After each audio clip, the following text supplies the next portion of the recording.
지난 한 주간 여호와 니시의 깃발을 가지고 승리하셨습니까? 세계 정세가 많이 힘들고 어렵고 또 우리 대한민국도 녹록한 상황은 아니고 또 여러분들의 개인의 삶도 하나님께서 붙들어 주시고 책임져 주셔야만이 하루하루 승리하며 살아갈 줄 믿습니다. 오늘 주시는 말씀을 우리가 또 부여잡고 또 한 주간 주님의 은혜를 나누는 은혜가 있기를 축원합니다. 우리는 지난 시간 그 아말렉과의 치열한 전투 가운데에서 모세가 산에 올라가서 두 손을 올려드리면 하나님께서 전쟁 승리하게 해주셨고, 또 너무나도 힘들어서 팔을 내리게 되어지면은 아말렉과의 전쟁에서 패하였던 사건을 알고 있습니다. 그러나 하나님께서는 마침내 지혜를 주셔서 아론과 훌과 함께 손이 내려오지 않도록 하나님 앞에 올려드리는 가운데 하나님이 책임져 주시고 승리케 하시고 그곳을 여호와 니시의 제단을 삼아 예배를 드렸던 우리는 이스라엘을 볼 수 있었습니다. 우리는 꼭 기억해야 됩니다. 내가 비록 힘이 빠져가지고 손을 내릴 수밖에 없는 상황에 있다 할지라도 하나님께서는 결코 저와 여러분을 그대로 내버려 두지 않으신다는 것입니다. 아론과 훌을 보내어서 모세의 팔을 붙들어 주셨듯이 우리가 혹시라도 기도하다가 우리의 손이 힘들어서 땅으로 내려올 때 우리의 손이 떨어지지 않도록 우리 주님께서는 저와 여러분을 붙들어 주시고 중보하여 주시는 줄 믿습니다. 그것이 하나님께서 우리에게 주신 약속의 말씀인 것입니다. 오늘 우리는 본문 18장 말씀을 통해서 이제 그 전쟁이 끝났습니다. 그리고 모세가 잠시의 호흡을 가다듬으면서 하나님께서 약속하여 주신 호렙산 가까이, 시내산 가까이 오게 되었습니다. 그런데 하나님께서 그곳에서 엄청난 은혜를 준비해 주고 계셨습니다. 장인 이드로와의 재회인 것입니다. 여러분, 우리의 인생을 한번 뒤돌아 보십시오. 여러분, 결코 하루하루 살아갔던 것이 우연이라고 하는 것은 하나도 없습니다. 하나님께서 여러분들을 로봇처럼 이리저리 끌고 다니시다가 그 자리에다가 두는 것이 아닙니다. 하나님께서는 우리의 인생 가운데 만남이라고 하는 축복을 통해서 그 선물을 통해서 하나님이 원하시는 방향으로 하나님이 이루시고자 하는 목적으로 우리를 이끌고 계셨던 것을 볼 수가 있습니다.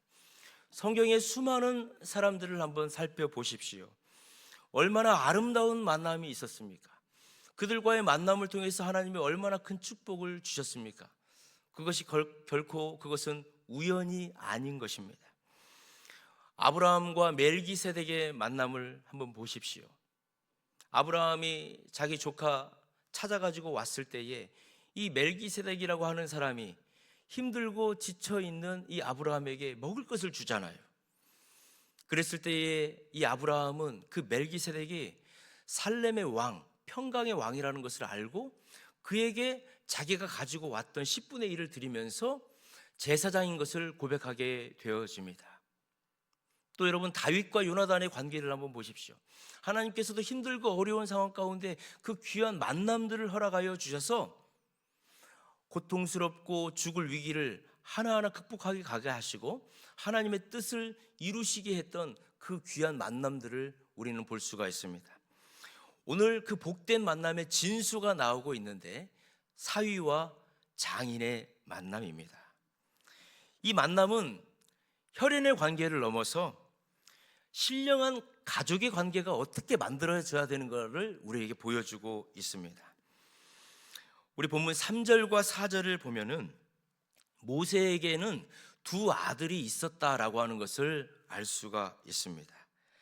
그리고 이 두 아들의 이름이 모세가 광야 40년 생활을 할 때에 애굽의 그 왕자의 수업을 다 마치고 애굽에 있을 수 없어서 미디안 광야로 와가지고 그곳에서 두 명의 이 자녀를 낳았는데 그 속에서 얼마나 힘들고 어려웠는지 어떻게 하나님을 만났는지를 그 자녀들의 이름을 통해서 알 수가 있게 됩니다.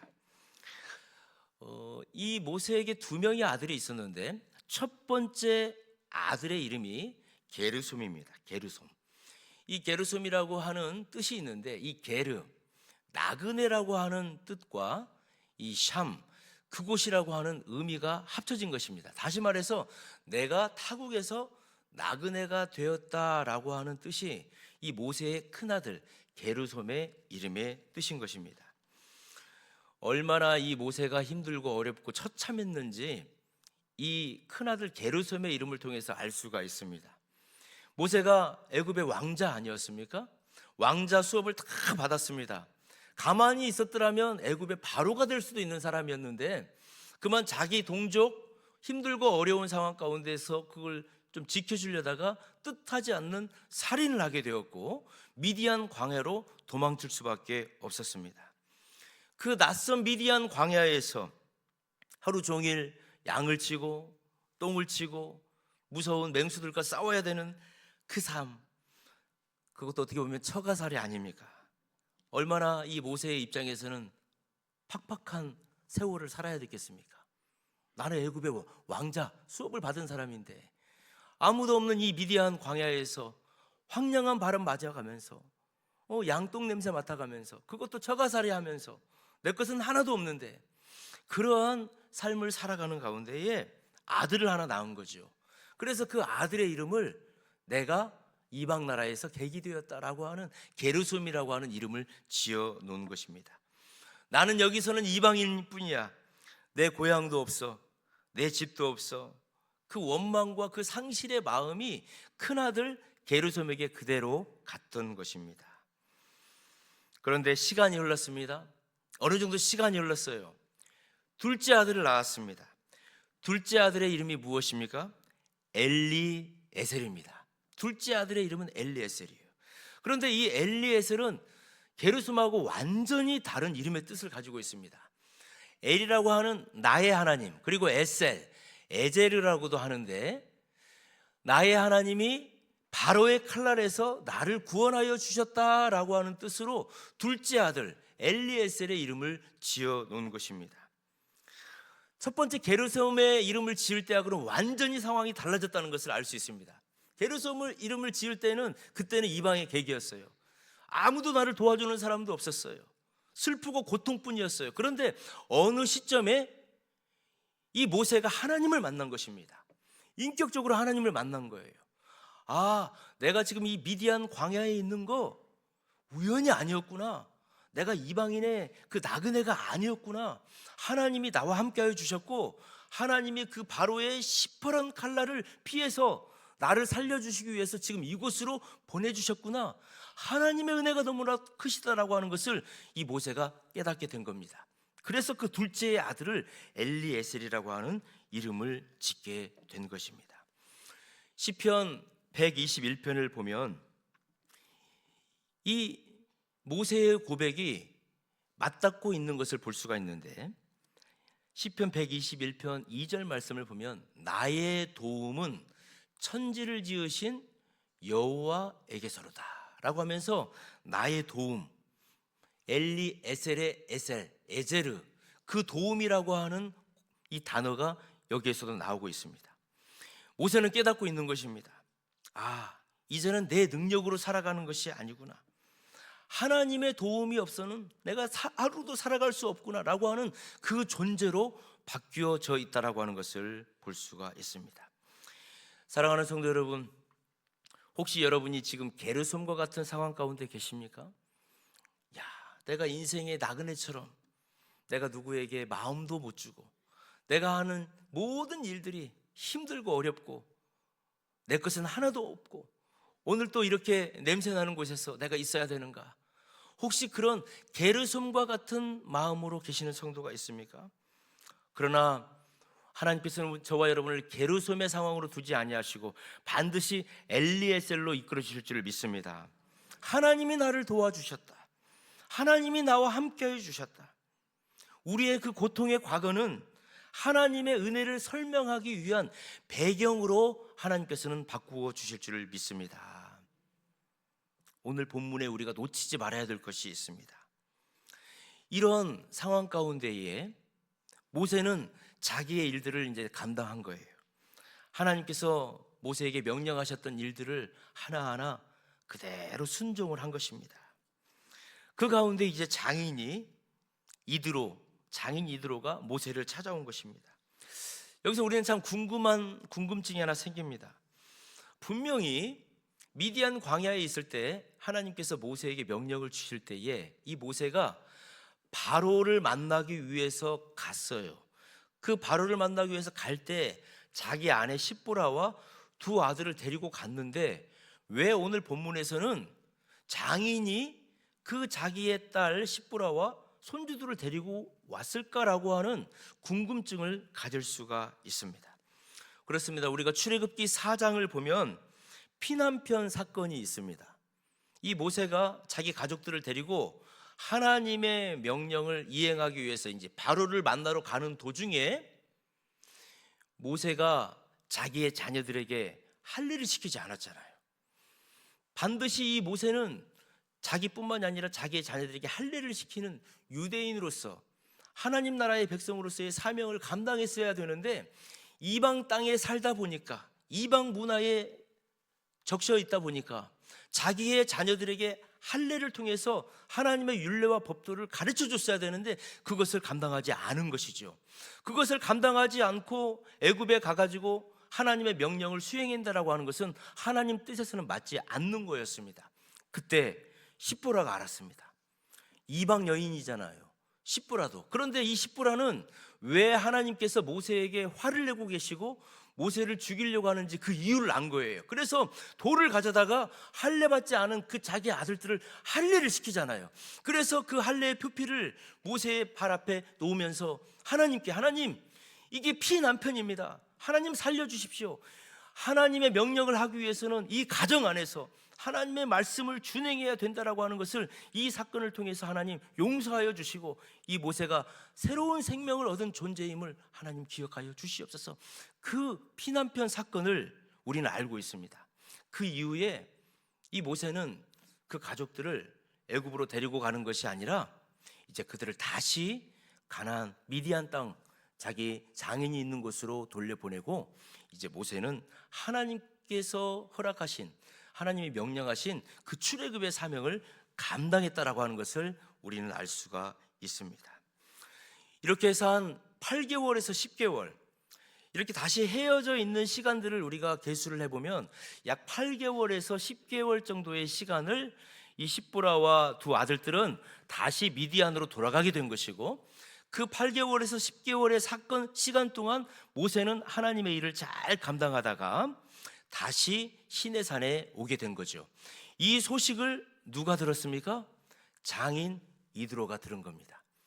그래서 지금 그 미디안 땅에서 모세가 있는 곳까지 한 150km에서 200km가 떨어진 그곳에 이제 이 사위를 만나기 위해서 그 십보라 자기 딸과 그 손주들을 데리고 지금 이 장인 이드로가 오게 된 것입니다. 여러분 생각해 보십시오. 모세보다도 나이가 훨씬 많습니다. 모세가 만약에 한 80살이었다면 성경학자들은 이 장인 이드로는 100세 가까이 됐을 것이다 이렇게 생각을 합니다.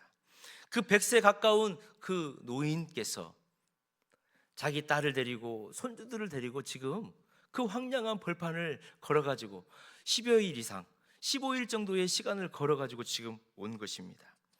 장인 이드로가 미디안을 마다않고 지금 이 시내산까지 달려온 것은 결코 쉬운 일이 아닙니다. 우리 본문 1절 말씀을 같이 한 목소리로 같이 한번 읽겠습니다. 시작.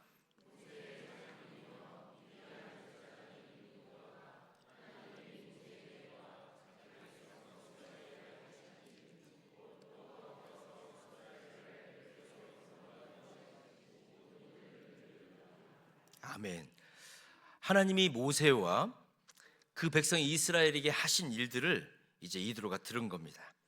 그래서 그 소문을 듣고 가만히 있을 수가 없었죠. 그래? 하나님이 정말 살아계시는구나. 내 사위 모세를 통해서 하나님이 어떻게 이스라엘을 구원하셨는지 내가 들어봐야 되겠다. 그런 마음을 가지고 온 것입니다. 사랑하는 성도 여러분, 오늘 우리는 이 사건을 통해서 관계의 위대한 원리를 살펴볼 수가 있습니다. 관계의 실마리를 푸는 것은 시간이 있는 사람이 푸는 것이 아닙니다. 관계의 실마리를 푸는 것은 사랑이 더 많은 사람이 먼저 찾아갔을 때 그 실마리가 풀어지는 것입니다. 보통 사람들은 이렇게 말합니다. 아래 사람이 윗사람을 찾아와서 필요한 것들을 이야기해야 됩니다 라고 하는 것이 이 세상에서 통용되고 있는 상식입니다. 그런데 여러분 생각해 보십시오. 이걸 지금 바꾼 것입니다. 이대로는 100세 가까이 된 분입니다. 그분이 지금 자기 딸을 데리고 손주들을 데리고 모세에게 간 거예요. 아니, 가까이 왔으면 빨리 달려와가지고라도 이 장인한테 어떻게 되었는지 그 상황도 좀 이야기도 좀 해주고 그러면 얼마나 좋을까라고 하는 생각을 가질 수도 있어요. 그런데 이드로는 그렇지 않습니다. 더 사랑이 있기 때문에, 더 만나고 싶기 때문에 그 100세의 노인이 지금 모세에게 찾아간 것입니다. 이것은 마치 누가복음 15장 말씀을 보면 집 나간 탕자가 돌아오기를 이 아빠가 계속 기다리다가 탕자가 오니까 이 아빠가 신발을 벗어놓고 그 돌아온 탕자에게 뛰어가가지고 그 탕자를 껴안는 사건과 같습니다.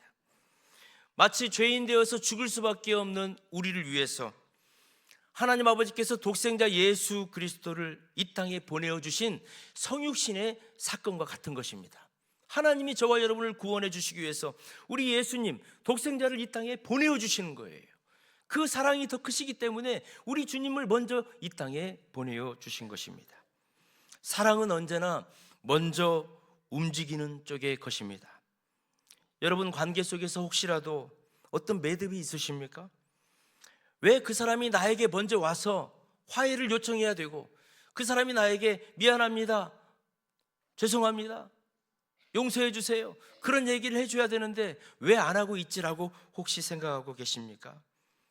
오늘 이드로처럼 믿음 있는 사람, 사랑이 더 많은 사람, 그리고 먼저 찾아가는 거, 이것은 결코 부끄러운 일이 아닐 줄을 믿습니다. 그것은 하나님을 닮은 넉넉한 마음이며 승리자의 여유일 줄 믿습니다. 그렇게 오랫동안 만나지 못하였던 사위를 이제 만나게 됩니다. 그래서 이 사위와 장인이 한 장막 안에 들어가게 된 것입니다. 자, 우리 8절 말씀을 한 목소리로 같이 한번 읽겠습니다. 시작. 모세가 여호와께서 이스라엘을 위하여 바로와 애국 사람에게 행하신 모든 일과 길에서 그들이 당한 모든 고난과 여호와께서 그들을 구원하신 일을 다 그 장인에게 말하매. 여러분 보세요. 모세가 할 말만 하고 하기 싫은 말은 안 하였다 이렇게 기록되지 않습니다. 그동안에 있었던 모든 일들을 다 장인에게 말해줬다는 거예요. 이 다 말했다라고 하는 것이 참 중요합니다. 이것이 진짜 가족이 되는 비결인 줄 믿습니다. 성숙한 신앙인의 소통법인 줄 믿습니다. 대개 우리는 필터링을 합니다. 내가 잘한 거, 내가 좋아하는 거, 내가 칭찬받을 것을 이렇게 사람들을 보면서 그 얘기만을 주로 많이 하죠. 내가 좀 잘 못하는 것, 야단 맞을 것, 그런 것은 쏙 뺍니다. 자랑할 만한 것들은 막 부풀려서 이야기를 하죠. 고난당하고 좀 수치스러운 것들은 꽁꽁 숨깁니다. 이것은 우리 아빠들이 더 그러는 것 같아요. 아빠들의 문제예요. 직장에서 조금 마음이 상한 거, 또 사람들과의 관계 가운데서 마음이 상한 거, 그리고 식구들한테 마음 상한 것을 아빠들은 잘 말을 안 해요. 그러다 보니까 이 식구들이 무엇이 문제이지? 아빠가 뭐가 문제지?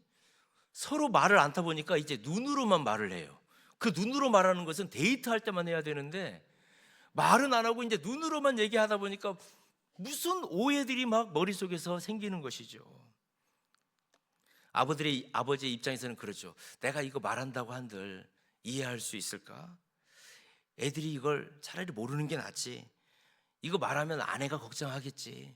차라리 나 혼자만 고민하면 되겠지. 아마 이런 마음이 있을 수도 있을 겁니다. 그런데 여러분, 모세를 보십시오. 모세는 수백만 명을 이끄는 민족의 리더 아니었습니까? 감히 누구도 범접할 수 없는 권위를 가지고 있는 사람이기도 했습니다. 그런데 100세가 넘은 그 장인 만나니까 말입니다. 홍해를 건넌 기적, 하나님이 어떻게 홍해를 건너게 하셨는지를 막 이야기를 해주는 거예요. 그리고 물이 없을 때에 이스라엘 사람들이 얼마나 원망하고 불평했는지를 이 장인에게 다 얘기를 해주는 거예요. 조금 전에 있었던 아말렉과의 전투 가운데 하나님이 어떻게 승리케 해주셨는지를 지금 이 모세가 다 이야기를 해주는 것입니다. 그리고 자기가 겪었던 수치, 당황스러움, 모욕감, 이런 것들도 다 말을 해준 거죠. 숨김없이 다 털어놓은 것입니다. 이게 왜 중요합니까? 정직하게 다 말을 할 때 그 속에서 공감이라고 하는 것이 만들어지기 때문에 그렇습니다. 내가 고난받은 이야기를 다 해주었을 때 상대방도 자기의 고난받은 이야기, 안타까웠던 이야기들을 그 사람에게 해줄 수 있는 것입니다. 모세가 다 이야기를 했습니다. 하나도 숨김없이 다 이야기를 했습니다. 그랬더니 9절에 장인이 어떤 고백을 하고 있습니까? 우리 9절 말씀을 같이 한번 읽겠습니다. 시작. 이드로가 여호와께서 이스라엘에게 큰 은혜를 베푸사 애굽 사람의 손에서 구원하심을 기뻐하여, 이드로가 기뻐했답니다. 이드로가 기뻐했대요. 모세의 아픔을 알았기에 그 구원이 얼마나 큰 것인지를 알았기 때문에 이 장인 이드로가 기뻐했다는 것입니다. 가족이 하나 되는 것은 완벽함을 보여주는 것이 아닙니다. 연약함을 공유했을 때 그 가족이 하나 될 줄 믿습니다. 리빙스턴 라네드라고 하는 사람이 있습니다. 이 사람이 자기 자녀를 키워가면서 자녀에게 좀 잘못했던 것들, 그리고 자녀에게 정말 해주고 싶었던 이야기를 이렇게 적어가지고 글을 하나 남긴 게 있는데, 인터넷에서도 이게 있습니다. 리빙스턴 라네드, 아버지는 잊어버린다라고 하는 그런 짧은 글인데, 아빠가 그러는 거예요. 이 아들을 보니까 너무나도 마음에 안 드는 거예요. 숟가락을 잘못 들어요. 좀 이렇게 젓가락을 반드시 해야 되는데 젓가락질을 잘 못해요. 그러면은, 야, 젓가락질 반드시 해야지 네 인생을 반드시 사는 거야, 그러는 거예요. 그리고 애들을 만나가지고 이렇게 자기 표현을 잘 못해요. 그러면 그 애기한테 가가지고, 야, 좀 큰 소리로 좀 얘기해. 네 표현을 또렷또렷해야 상대방이 너를 알 거 아니야. 그리고 운동화가 막 좀 더러워요. 그러면, 야, 칠칠맞게 그 운동화 하나 깨끗하게 못 신냐? 좀 깨끗하게 닦고 막 이러면서, 아빠는 이 애기가 똑바르고 건강하고 용감하고 친구들에게 리더십도 있기를 막 바라는 마음으로 이 애기를 막 푸시를 했던 거예요. 그런데 어느 날 애기가 잠이 들어있네요. 보니까 애기예요. 초등학생 애기예요. 이 아빠가 안 거예요. 내가 어른의 잣대로 이 얘기를 늘 봤구나. 내가 강한 아버지가 되어서, 내가 강한 아빠가 되어지고 그냥 큰 소리로 얘기를 해야 네가 강하게 자라나고 네가 용감해진다라고 하는 생각을 내가 하고 있었구나. 나도 두려웠는데, 나도 힘들었는데, 나도 피곤했는데 그거 숨기고, 너는 피곤하지 말고, 너는 고난하지도 말고, 너는 용감해야 된다라고만 내가 계속 너에게 밀어붙였구나. 다음 날 이 아버지가 이 어린 애기한테, 아들아, 내가 진짜 미안하다. 내 속마음은 그러지 않았어. 내가 너무나도 완벽한 척 했는데 내 이 가면을 벗을게. 나도 얼마나 부족했는지 몰라. 나도 얼마나 힘들었는지 몰라. 그러면서 그 아들을 껴안아 준 거예요. 그랬더니 그 아들이 이렇게 얘기했어요. 아빠, 진짜 아빠인 것 같아요. 얼마 전까지는 아빠가 아니었는 것 같은데 아빠가 나한테 그 마음을 표현해 주니까 진짜 아빠가 내 아빠인 것 같아요. 사랑하는 성도 여러분, 마음의 장막을 여시기를 바랍니다. 부모가 때로는 솔직하게 자녀에게 내가 힘들고 어려운 거, 내가 고통스러운 거, 내가 두려운 것들을 이야기해 주었을 때에 자녀들은 우리에게 손가락질을 하는 것이 아니라 진짜로 우리의 아빠로, 우리의 엄마로 받아줄 줄 믿습니다. 숨기면 병이 되지만 다 말하면 그때부터 치유가 시작될 줄 믿습니다. 모세가 이렇게 장인에게 다 말을 한 겁니다.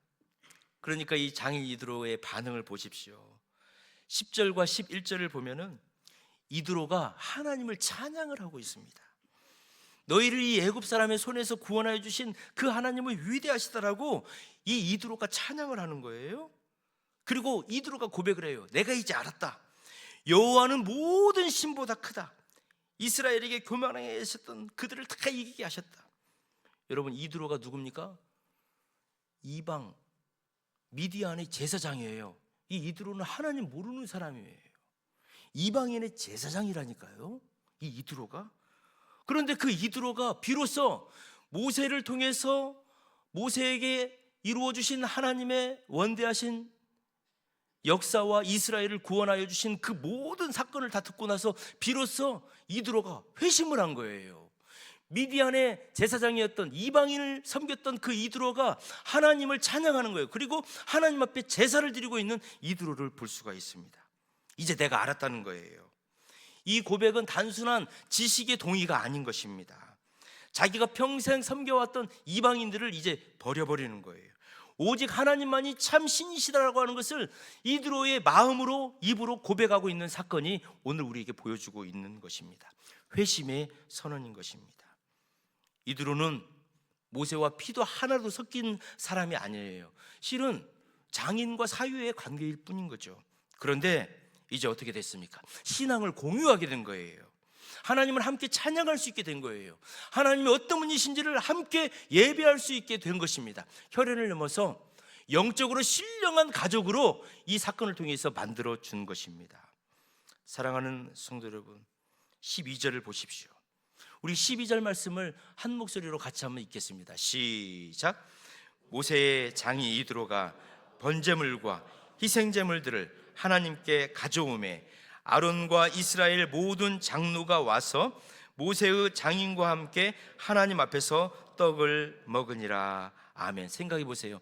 이방인 제사장과 히브리의 리더들, 제사장들이 함께 한 식탁에 모여서 지금 성도의 교제를 하고 있는 것입니다. 이것은 장차 이 땅에 오실 예수 그리스도의 은혜로 요한계시록에서 그렇게 말씀해주고 있는 모든 민족과 족속이 한 방언을 통하여서 하나님을 찬양할 천국 잔치를 예표해주고 있는 줄을 믿습니다.